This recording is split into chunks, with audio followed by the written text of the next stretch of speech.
the Healing Train, where ordinary people tell their extraordinary stories of achievement. We talk about the trauma that leads to the triumph, the struggles that lead to the success. And just like any journey, there are ups and downs, twists and turns, hills and valleys to contend with. But we all know that we're not doing this alone.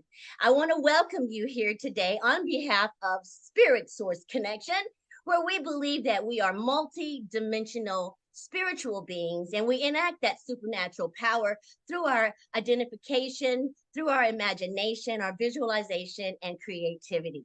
Well, today I tell you what, we are here with Passenger. She's our passenger because we're on the healing train. I'm the conductor. I'm Benita, your coach, your conductor. And today we have Miss LaTonya Brown on as our passenger. Miss LaTonya Brown is a wonderful woman. She has a personality larger than life. She's out here shaking it up in the community, helping young ladies learn how to be young ladies, right? And that is her business. It's called Leading Ladies. She's the founder and CEO of that company. And LaTonya Brown, can you please come on and say hello to the people? Well, thank you, thank you for having me on here. Like she said, I'm LaTonya Brown. I am the founder and executive director of Leading Ladies Incorporated. We are a teen mentoring organization for young ladies ages 12 to 18. Our mission is to empower young ladies to know their worth and propel them to grow as individuals while providing positive experiences and academic support.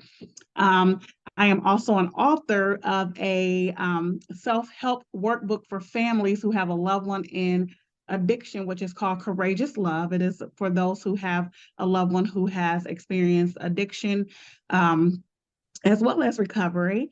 And it's just like, again, it's a self-help workbook that works through the different processes and emotions with family members. I'm also a producer of a documentary that is now on Amazon Prime called Project From Me to You. And I have a lot of additional projects coming up. So again, thank you for having me. Oh my goodness, that sounds so amazing. You have been a busy little bee. I Yeah. tell you what, I met LaTonya Brown over a decade ago, a little over a decade ago. And we were working at I was working at an organization and everyone kept saying, have you met LaTonya Brown? Oh, you got to meet LaTonya Brown. And I'm thinking, who is this LaTonya Brown person? And so then finally I met her. And then that's when I knew, why everybody wanted me to meet LaTonya Brown because she has such a warm personality. Oh my goodness, she'll keep you laughing. Just one of those kinds of people that is genuine and authentic. This is what I have always witnessed as I have watched her grow in her process. And so I know today won't be anything less than authenticity, vulnerability, transparency as she comes on to tell you about her story. Now, as you guys know, I wrote a book. It's called The Energy Harvest. Every time I put it up here for you guys to see it, you can never see it, but I always try. One day you might actually see it. But anyway, the book itself is a 4-phase trauma healing process. And it starts with identifying the trauma. Oh, there it is. All right. So it starts with identifying the trauma. And so for me, I had to identify the trauma in my life, but it's so difficult to identify trauma. So I had to start looking at my patterns instead. And so for me, it was like mom said, why can't you be like the rest of the children? And that's when I knew that something was different about me. That's when I knew that I was somehow not the same as the rest of the children. And it gave me a lot of shame to feel that I was different. And then I started noticing how I wasn't able to come in on curfew. When someone said do something, I wasn't able to do it as well as I would hope to have been able to do it. Even though I put everything I could put into it for it to come out the way people wanted, my parents wanted, for some reason, I just could not deliver. And it was because of the trauma that I had sustained. It was because of the low self-esteem that I was operating in, and I could not achieve the things that I wanted to achieve. And so for everyone, the most important thing to do when you're trying to heal your trauma is to be able to identify it. And so, LaTonya, can you help us understand how you were able to identify that perhaps you had trauma in your life? You had sustained some type of trauma. And of course, we know that trauma is the different for every individual. I mean, it could be as simple as going to the dentist when you're 4 years old. It could be as simple as, something like that. Divorce can bring trauma.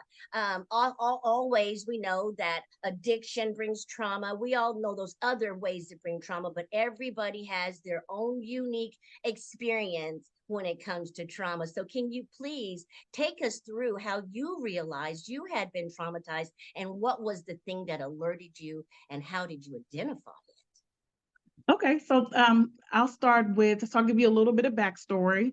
I am a child of an addict. My mother was an addict, and we grew up around a lot of individuals who suffer from substance use, as well as prostitutes, pimps, drug dealers. Like, we were just around. That was our environment. That was, my upbringing. That was my environment. And so, as a child, constantly seeing a revolving door of our home of constant going in and out, and all of these different things that are taking place.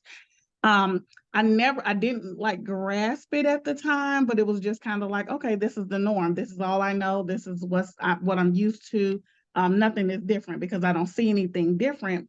Even when I'm going to school, I see school, but when I get back home and around me is the same environment. And so, due to my mother's addiction, it led to sexual abuse. It led to emotional abuse. It led to later on in life, a lot of different other types of abuse. And so when I left home at 12, and I was just an angry child. Like, what I've learned, my coping mechanism, without learning that was my coping mechanism, was to fight. So I was like the girl who nobody really wants to be around. I was like, who you talking to? F you. You don't know me. And all these other things. My father ended up coming to get me, and I had to end up going to Bloomington, Indiana. I ended up moving to Bloomington, Indiana with him. And that was a huge culture shock from Chicago, Illinois to Bloomington, Indiana.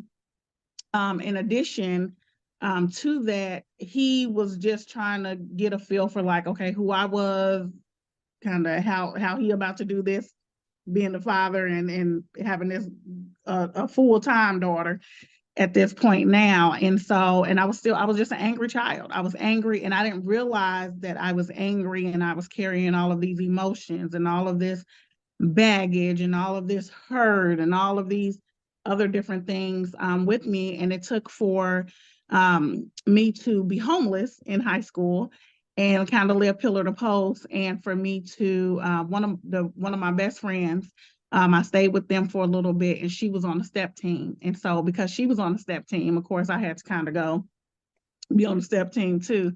And so a lady by the name of Miss Body, who actually ended up taking her home and me home, well, taking us to her house. Like, she got out the car and she said something to me. I don't even know what she said, but I just kind of snapped on her, and she said something back, and I said something back to her. But the words that I remember her saying to me was two things. One was, don't nobody owe you nothing. You owe it to yourself. And then two, she said, every time I see you, I'm gonna speak to you. And I was like, don't talk to me. And so time had passed, and I had started to really reflect on some things. Left high school, ended up being a young adult, going to school, then moving to Indianapolis. And a lot of different things were just kind of transpiring. But I was at church one day, and my mother ended up moving from Chicago to Bloomington, ended up getting arrested and having to do some time, and then coming here to VOA, which is Volunteers of America. And so I ended up, at this time, I was kind of heavy in the church. And so the pastor was just talking one day, and he was like, you carrying all this stuff, and you mad at the world for all these things, and you mad at that person, or you mad at somebody, and they not even worried about you. They not even they done forgot all about what they done did to you, or they're not carrying that stuff. You the one that's carrying that. So I was like, you know what? You're right. You're right. I need to release this. At the time, I still did not know how to release it. And so I was still angry, still like, I'm gonna fight somebody, I'm gonna cuss somebody out. It was one of those different things. And so I ended up calling my sister, asking her if she can ask my mother if I can go visit her at VOA, if she can put me on her list as a visitor. I went and I just kind of like let it all out, said all this stuff to her, cuss, fussed, all this other stuff, and then I left. And when I left, I felt a huge release that I never felt in my life before. And I realized at that time, like, I have been carrying all of these things, but I couldn't understand that I was carrying all of these things, but I didn't realize I was carrying it. And it was a feeling of release, but I still didn't fully know what that release was or what that meant, because I didn't have anyone in my life at the time to say, this is trauma. This is what this is. This is what this looks like. I didn't have that. And so as time progressed, I started to really kind of read, kind of, I'm a why person. I've always been a why person, like, why me? Why this? Why that? So I had to really start just gradually just talking,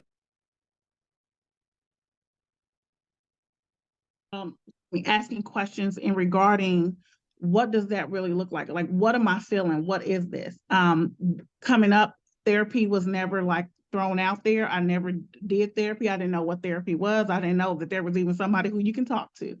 It just wasn't discussed. And so as I started going through different trials and tribulations in my life, I was still kind of like, okay, well, what does this look like? What does this mean? And of course, we both work with Deidre. Deidre had a lot of little self-help books. And so she had a self-help book. And I was like, you know what? I'm going to use this one book. And it was by, I believe, Louise L. Hayes. And it was just amazing. And so from there, I was like, okay, I need to start releasing some things. Like, what does this, I still fully didn't understand what trauma was. And so again, as I started talking to my doctor and going through different things, someone was like, hey, you have trauma and you have to deal with your trauma. And I was like, well, what is trauma? Like, what's the word? Like, I don't understand what the word trauma means, because my life is just my life. Like, there's other people out here that are going through similar stuff. There's other people that are going through worse stuff than me, or not so worse stuff than me. But what exactly is trauma? And so she had to really break it down and encourage me to speak to someone. And as I was like, I'm not talking to nobody. I'm not going to tell nobody my stuff, because if I tell somebody my stuff, then you're going to be trying to you're going to be trying to lock me up or do all this other stuff. And I'm like, I'm not trying to do all of that. I'm not talking to nobody. And as I began to just kind of really deep dive into what trauma was, then I started reaching out, and then I finally got a therapist, and that therapist then helped me to examine all of those different traumas, because it wasn't just one or two, but it was many traumas that I had to really look at and say, aha, this is not normal. This is not something that should have happened. This is just something that has happened. And because it happened, it has caused me to either fear something, have a feeling about something, an emotion about something that is very uncomfortable for me, that can either cause trigger then, or it can cause a future trigger. And I have to be able to identify those things. But and from that point on, I had to realize that I had to be truthful, and I had to be very transparent. I had to really start talking about what happened to me. I had to start talking about my struggles. I had to start talking about all of my trauma that I have had to endure. And as I started to do that, then I started to heal. But I really had to identify all of those different traumas. And I had to identify them in all different aspects, with all different people. With every person in my life, I had to identify if I had experienced trauma from them and what that trauma was, and to deep dive into every situation, every aspect of it, and to say, okay, from here, now you have to do the work of releasing it, forgiving, and you have to learn how to heal from this. And then that was a whole nother journey. So, yeah. Wow, wow. Thank you so much for that. Identifying trauma, like you said, it's not easy. And a lot Mm-hmm. of times, people will see us with a bad attitude, get that label, she's got a bad attitude. She's got an attitude. Mm-hmm. You need an attitude adjustment. What's wrong with your attitude? And that's just the individual trying to do the best they can with Mm-hmm. those feelings that they feel, the thoughts that they think, and the patterns that they live. A lot of times that causes confusion within the individual and they don't know how to express it. So it comes across as a bad attitude. And I Yeah. tell you what, when people label you with a bad attitude, that's one of the worst things they can do, because they put you in this box and never get to understand what's behind that attitude and what's driving that behavior. And Mm-hmm. so identifying the trauma is the best and the first step towards healing the trauma, just like you said. And I thank you so much for your transparency, because there's another little girl out there who has that same environment. She doesn't see a vision of hope when she looks around. She sees chaos and confusion, but it has become her norm, right? It has become her norm. And along with that comes the shame of that norm. Along with that comes the guilt that sometimes we have, not being able to get ourselves out of those types of situations. And so I'm so happy to hear you talk about this, because that little girl, that, or anyone, who was listening to you, knows, guess what? She already told me she wrote a book. She already told me that she, has an organization. She's already told me about the documentary. So I know that this trauma did not stop her from moving forward in her life. And that's the thing that we're here to do on the healing train. We want people to know that, yes, there is trauma. Yes, there is struggle, but there is also triumph and there is also success. So thank you so much for that. You're doing such a great job. Thank you so much.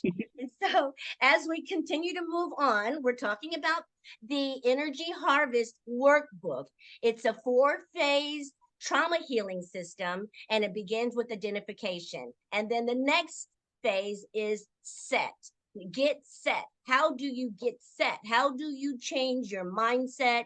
How do you change the way you look at things? What tools do we have available to us so that we can begin to walk in our healing after we've identified the trauma? Now, for me, it was therapy. I went to therapy for over 8 years religiously. I mean, for the first, for at first I was going maybe twice a week, or maybe 3 times a week, and then twice a week, and then once a week, and then every other week. And then we just kind of tapered it down. But this happened over a period of 8 years. This is in my adult life. Now, as a child, I had school. You talked about school. And see, for me, I had school and I had teachers that would always pour into me and tell me how much potential I had. I loved going to school because that was the only place that I got some real validation. Going to school was the only place I heard a different narrative, because see, at home, you're not getting ready to amount to nothing. You're not getting ready to accomplish nothing. You are worthless. This is what I got at home. And so going to school was like my breath of fresh air. It was my reprieve, that maybe somebody could say something to me to make me feel good about who I am today. And so those were the things that I had in place. And so how were you able to begin your healing journey? Was it through therapy? I know you said you did some research and you started reading. What else? How else can someone learn how to get prepared to move forward? I know for you your books and reading. Was there anything else that that you did or that you use? What other tools did you have available? There were several. I had to, because of course, when you talk about trauma and you talk about that next step, which is like, okay, how do I move forward with this? How do I, you've already identified the problem, right? Which is the trauma. So you identified that trauma, you kind of addressed that trauma, but how do you say, I deserve something different, or what is this something that I need or that I can seek, or et cetera. One of the things that I've had to do, because throughout life, I was always closed. Like I didn't trust anybody. I had a lot of trust issues with people. So I was very closed off. I would talk to people, but I didn't really want to have anything to do with people. And so I had to learn how to I, I had to learn how to break down and be vulnerable, but I also had to learn that everybody was not against me. And so with that, I had to learn how to let people in gradually. So what I did was, like, I would talk to one person, I would share a little bit of something, I'd be like, okay, I'm gonna see if this is gonna get around, or if it's gonna stay there, or et cetera. And then from there, it just kind of became the norm. Once that person, and I was able to be comfortable with that person and kind of go through the different motions with that person, I was like, oh, you know what? Okay, I can now create some form of safe, I can feel a little bit safe with sharing with an individual. And it wasn't just any individuals, it was individuals who I kind of connected with, that I felt safe around, but I just never really talked to or opened up about anything. Once I was able to start opening up, I learned that even though I didn't have what I needed as a child and coming up, I could now learn what that looks like. I can now learn what I can create my village, right? I can do all of these different things, and I can start the process. But I had to, like you were just saying, in regarding, this piece is about the mindset. I had to really start digging deep in regarding my mindset. Like, what is my mindset? All these things have been embedded in me, and now I'm thinking that I knew everything that I thought that was correct or that I knew was now wrong. And so now I have to say, okay, well, what looks different? And so I had to really challenge myself to start not only reading, but stepping out of my comfort zone. And whether that meant that me stepping out of that comfort zone was, okay, let me go to a park, something that I may have never done, and be able to just see the beauty and stand, even if I was there for 5 minutes. Okay, guess what? You did it for this moment. You experienced something different. Going to a restaurant, talking to different people, going to an event, and just, and finding different spaces where people you can connect with. So whether that be, if it's a support group, I did not do any support groups. I didn't know of any, but I did not do any support groups. But you can find support groups. You can find individuals who have similar stories, different, similar backgrounds. You can just talk to people. But one of the things, the beauty for me was that I had to really change my mindset and say, okay, you want something different, but you're not sure what that different is or what that really looks like. But you can just attempt to try different things, because now you are an adult. So now that you are an adult, you have the power to go left instead of right. You have the power to go right instead of left. You have the power to go forward and not backwards. You have that choice now, because nobody is holding you, or nobody is making you do something that you don't want to do. So I had to learn how to gain my power back. And I had to learn by literally journaling, praying, reaching out to different people, learning different, just different needs, reading, attending little workshops or whatever, whether it was 3 people or whether it was 100 people.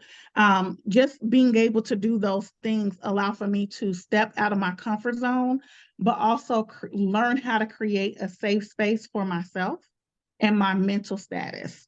Because dealing with trauma, it is very hard to deal with trauma, because again, you have those triggers and you kind of go back to it here and there. and your trauma becomes your norm. That is, your trauma is your norm. So depending on what kind of trauma you've experienced, that becomes your norm. And so I had to learn that my trauma did not define me. And so I had to tell myself, you are not a product of your environment. Your environment is a product of you. And I had to own that. And I had to really work hard to start leaning in that direction. So again, I had to, again, step out of my comfort zone. I had to say, okay, I don't know what this is, but let me just try it. Even working, with IUL, it was somebody will invite me somewhere and I'm like, oh Lord, okay. I don't deserve to be here. I'm, everybody else is doing these things. I'm just, this little girl that's, trying to figure it out. But the reality of that is that why don't you deserve it? Exactly. Who said that you don't deserve it? And because so many people coming up had told me, you're not beautiful, you're not pretty, you're not this, you're not that, you don't deserve it. That was embedded in me. So I had to really start the process of making myself, forcing myself to know that I am worth it and that I can do it. And because of that, now, and once I did that, then I was able to do all the rest. I was able to kind of continue to walk through. I was like, oh, shoot, I'm on a roll now. Well, how can I be of service to other people? What do I need to do? And really start the healing journey, because one of the things that I've had to, I always make commitments to myself. And when I was younger, and when I had to, of course, identify the trauma, start the little why thing, and, my why question, in addition to changing my mindset, I had to be intentional about changing my mindset. I had to be intentional to know that, what you have learned wasn't the greatest, but there's so much more for you to be able to experience. And once I was able to do that, I was like, oh, this is a world of possibilities out here. I never knew that. I didn't even know, like, where did stuff come from? And we take for granted the little things. And it could be just like riding a bus up the street, or just, to the end and riding it back down to the next bus stop. It could just be riding a bike in a neighborhood where you can just, you don't have to worry about getting robbed or nothing in a moment. It's the little things, but I had to really be able to step out of my comfort zone and just try it. And that was my biggest thing. Just try it. And if it don't work, okay, it don't work. But at least you can say, you know what? Yeah, I did that before, and that didn't work. That I didn't like that. It didn't give me the good feeling that I needed, or it didn't make me feel safe. And so then I had to start, again, just stepping out of that comfort zone and allowing myself and giving myself permission Yes. to be vulnerable, but to also experience something different that I had never experienced before, and being open to it. Oh, and being goodness. okay if I didn't like it, So Wow, thank you so much. That was so packed right there. Let's see if we can unpack a little bit of that. You talked about you talked about having an open mind, and how necessary it is to try new things. We already know that place we were locked into, that negative limited thought process, and now we get to have a different mindset. And how do we create that mindset, right? For me, I started doing research. I started uh, listening to other people talk. I started paying attention to the words people were saying. You mentioned Deidre Coleman. She's one of our wonderful friends, and I think I'm going to have her on the healing train as well. She would just talk about bliss, and she would talk about the universe, and she would talk about alignment, and all of these words that were so new to me that I hadn't heard before. And so I thought, you know what? I am going to gravitate towards that, because there was something about the vibration of those words that made me feel safe. There was something about the vibration of those words that resonated with me. And so now I want to know more. I started reading Deepak Chopra. I started listening to Wayne Dyer. You mentioned Louise L. Hay. all of these people, they say that you are like the 5 people that you surround yourself with most, right? And so I thought, if I'm going to be a product of my environment, I need to make sure that the people that I'm hanging around with are people that are good for me. So I started hanging out with Deepak Chopra, and I started hanging out with Wayne Dyer and Mel Robbins, you know what I'm saying? And John Maxwell. And, I started hanging out with these people. They don't know me, but I know them well, and they have shaped my new thought process. And then another thing that I did, and I started doing, and I still do to this day, we have to have a connection with the higher power or source or God, whatever you want to call it, because there's so many things out here in the world that I cannot control as a human being. But when I am connected to my higher power, when I'm connected to that higher source, then that entity, that power is able to bring things about for my good. And that's what I had to understand. There's some things that I can do, and there's some things I need to pray and ask God to do for me.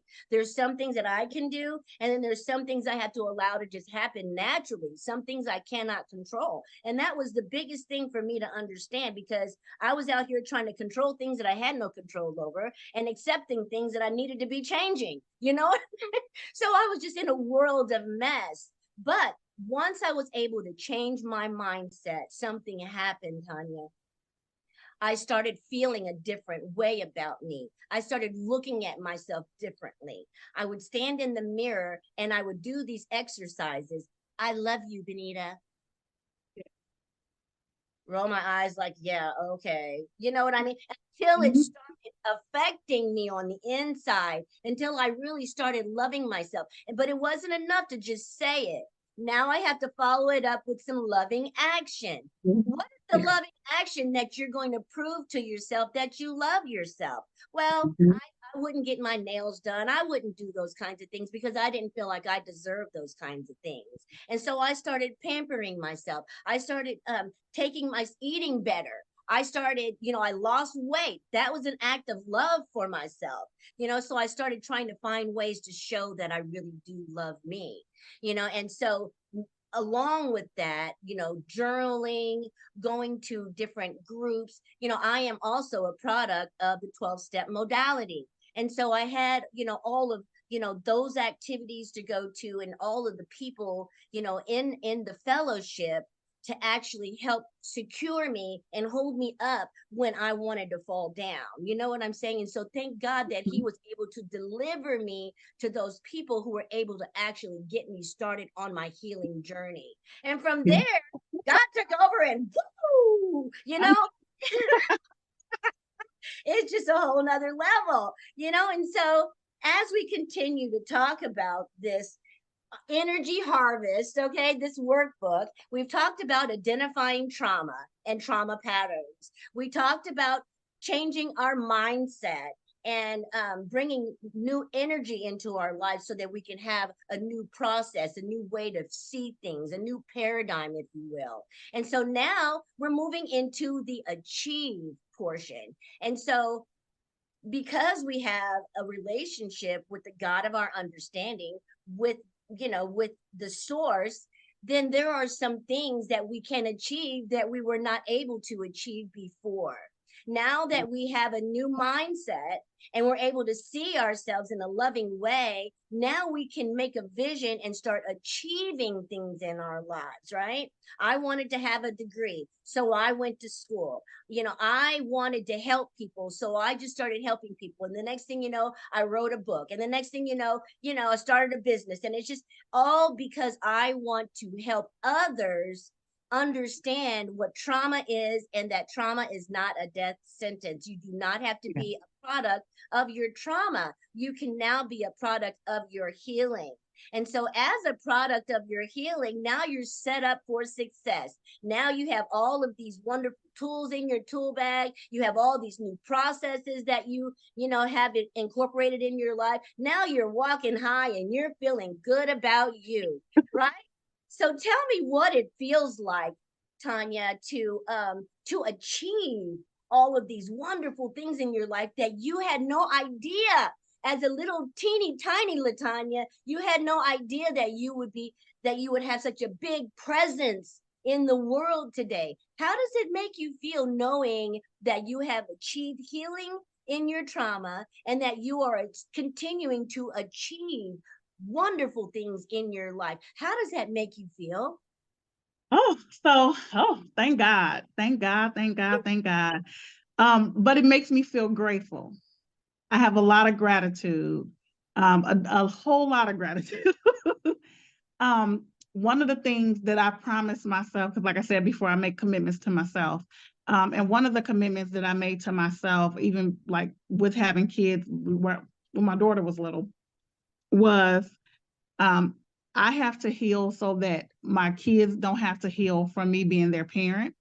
Mm. But I also have to heal because as I started volunteering, I was like, you know what? I want to be able to provide so many services for young girls.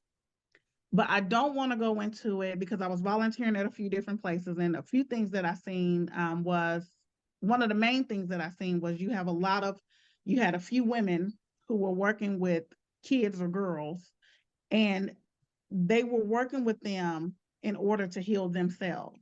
And Mm. so another commitment that I made to myself was I have to heal as a person and for myself so that the young ladies that I come across, the young ladies who I work with, the young ladies who are in my organization, do not have to heal from me being their mentor.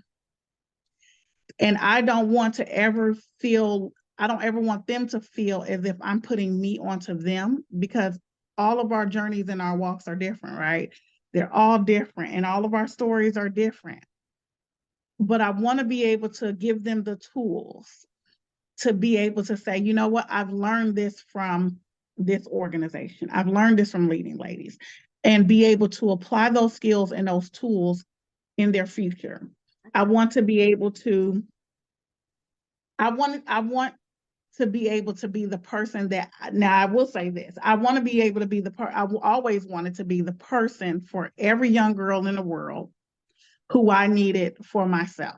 And the person who I needed for myself as a child was someone who just cared, someone who listened, and someone who invested in me.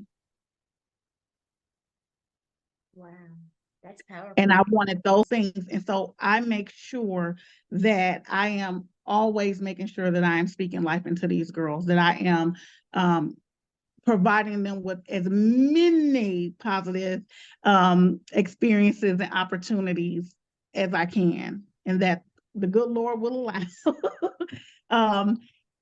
I am constantly exposing them to different things because I always want young girls to see what is outside of their environment. So we do a lot with taking them outside of their environment, because if you never see it, you can't even change your mindset to even think that you can even get there. Yes. But if we're showing you it's things, and so, you know what, I did this before, I can do that again.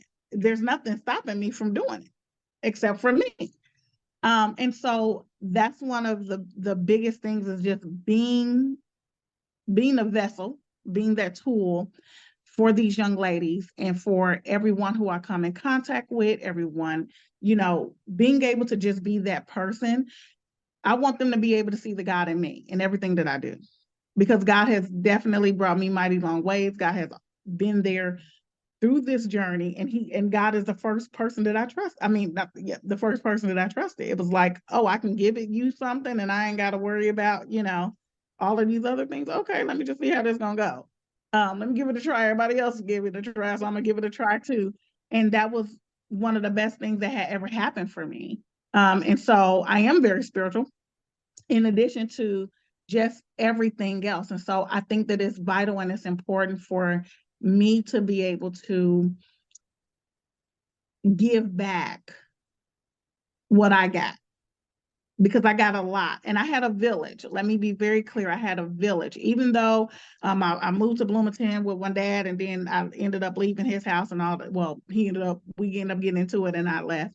And so I had, even though I was homeless through a high school and I lived kind of pillar to post, I lived with my friends and their mothers and their families. And those individuals, I give them their flowers all the time, because those women sold into me. They never asked me why I was there. They were like, come on in. They knew a little bit of the situation, but they didn't make me feel less than. They didn't make me feel unwanted. It was just like, okay, come on. But these are the rules. You gonna have to abide by these rules. Oh, yeah. But these are the things. And so I had a village of people who just poured into me and sold into me. And even though it took me to become an adult to realize those individuals who poured into me and sold into me, they did. And so I always make an attempt to say, you know, we have to give back.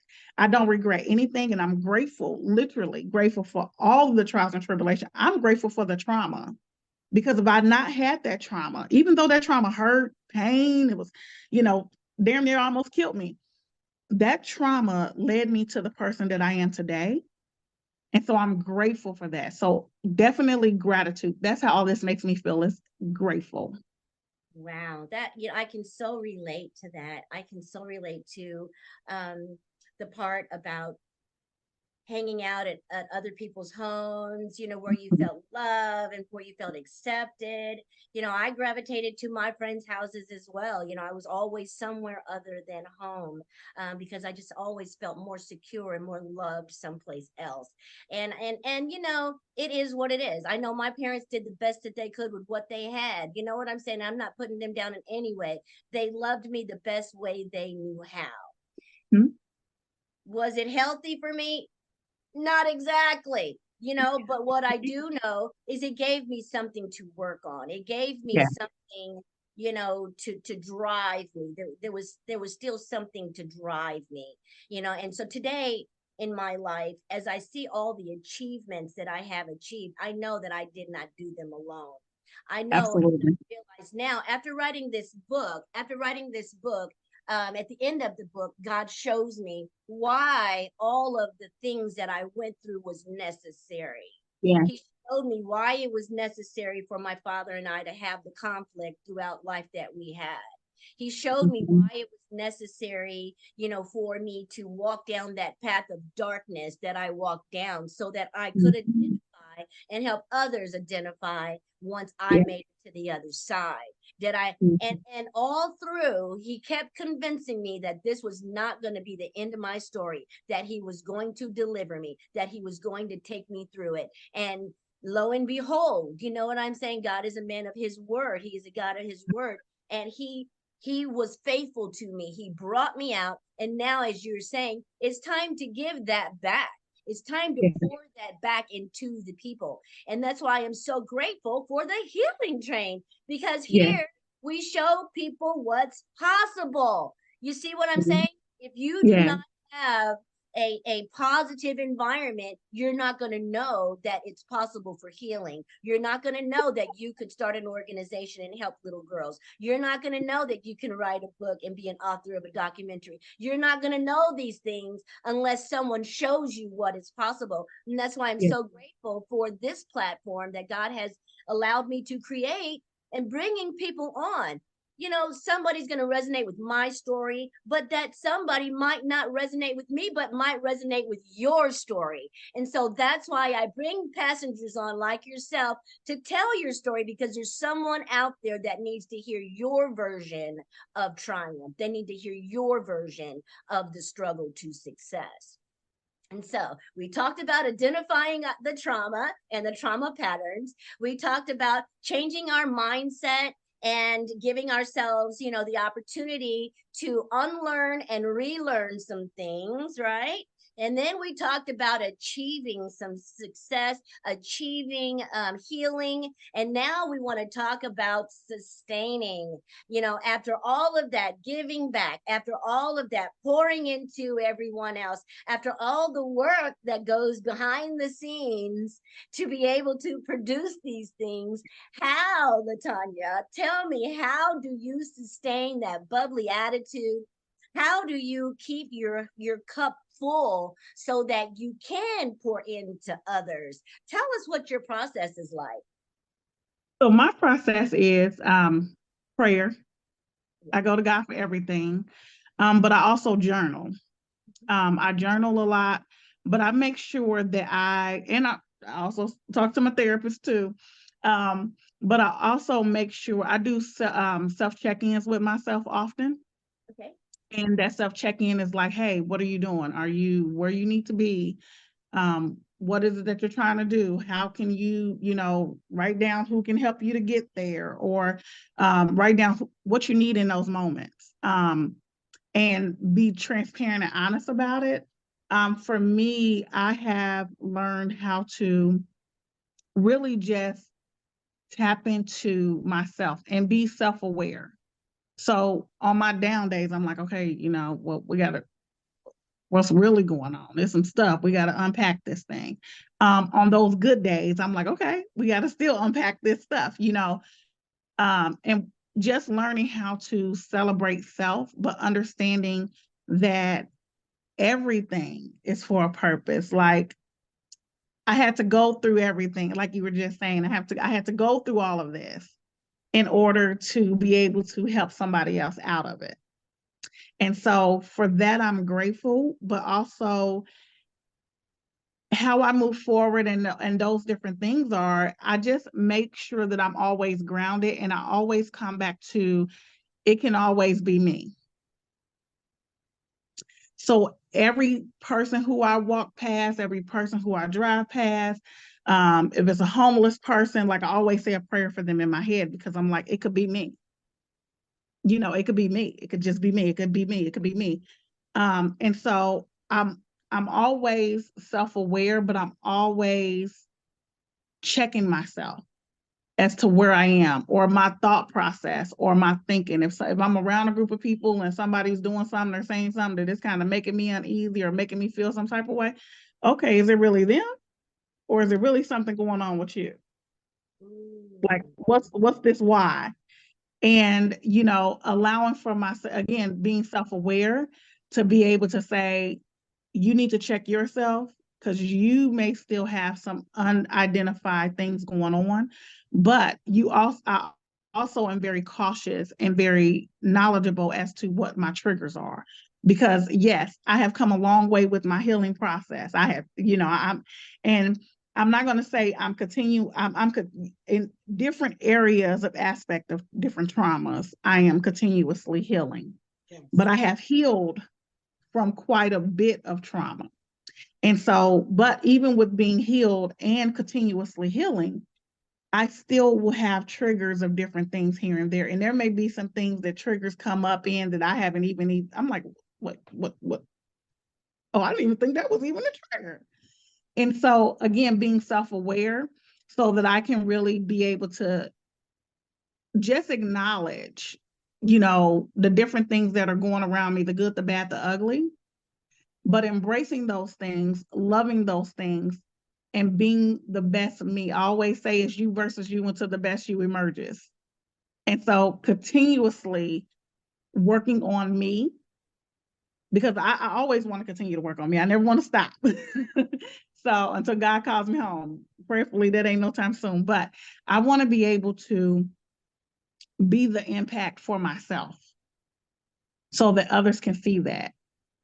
And I want to be able to, always have and continuously have my relationship with God, because I want people who don't believe, or either I want people who may question or whatever else. I want them, when they come across me or etc., I want them to be able to see the God in me, even if it's just a mustard seed of, they always say the mustard seed of faith, but if it's just a little bitty mustard seed of hope or inspiration of some sort, I want them to be able to see that in me. Wow, that is beautiful. That is so beautiful, and what more could you ask for? God, please let me be an example of your grace. Let me be an example of your glory. You know what I'm saying? And so that is also, my prayer. Don't let anything that I've been through be in vain. And please use my life as an example of what you can do for a broken child, what you can do with someone who was thrown away. You grabbed me and you made me yours, and you cleaned me up and healed me. And now I'm shining bright for you. You know what I mean? It feels so good. You know, you were talking about that gratitude, and there's just so much gratitude in knowing that you can come from a dark place, you can heal, and you can give back to others, and you can leave a legacy in your life. That is so remarkable. I'm so happy to hear your story and your journey. I know someone here today is inspired by you, LaTonya. Thank you so much for coming here to tell us all about the trials and the triumphs and the struggles and the success. Now, before we close, I want to ask you, if there is a little girl out there or a young woman, you know, this is probably going to be for a young woman because I don't think little girls are probably going to actually see this, but Mhm. for the young women and just people coming behind us, okay? People that are trying to get to where you are in your life. I want you to tell them why, because you're always about the whys. So Why? here's the why I want you to share with us before we leave you. I want you to share with us why you didn't give up, why you continue to move forward instead. Give us that one little nugget as to why you didn't give up. So the why for me is because I deserved something greater. I deserve to be happy, and I deserve to be whole, and I deserve to be loved. And those whys have allowed for me to be just those things, to search for those things, to know that I am capable of those things, but that I am capable of receiving all of those things as well. And so those are my whys. My whys is whatever happiness is to you, whatever success looks like to you, whatever, your life, just being at peace looks like to you, whatever that peace is, get it. And don't let anybody stop you from getting it, because you have the power to say, I'm going to do this, or I'm not ready, or I don't want to. But the choice is completely up to you. And so nobody else can take that away from you. People may take 50 million things away from you, but they cannot take you from you unless you give it to them to take. And that's what I will leave you with. Wow, so powerful. There you go, guys. You have it. Miss LaTonya Brown. What a powerful testimony. What a powerful story you heard today from this wonderful woman doing great things in the community there in Indianapolis. And so, LaTonya, please tell the people where they can locate you, where they can get your book. How can they reach you? You can visit our website, leadingladiesindie.org, or you can feel free to email me at info@leadingladiesindie.org. And I think that what was the last one? I think that was it. Okay, that may have been it. So they can reach you and they can get your book on your website. Oh, they can get, yes, they can. And they can also get the workbook is called Courageous Love. And they can get that actually available on Amazon. All right, there you go, Yeah. guys. Courageous Love on Amazon is where you can pick up LaTonya Brown's book. And as you know, the Energy Harvest Workbook is also available on Amazon. You can also get the Energy Harvest Workbook at spiritsourceconnection.com. You can reach me. I am your coach. You can reach me at b.vonsquires@gmail.com. And we want to thank you so much for joining us on this wonderful ride today on the Healing Train. And we'll see you next week, next Sunday at 8 p.m. Thank you guys so much for being here. Have a wonderful day.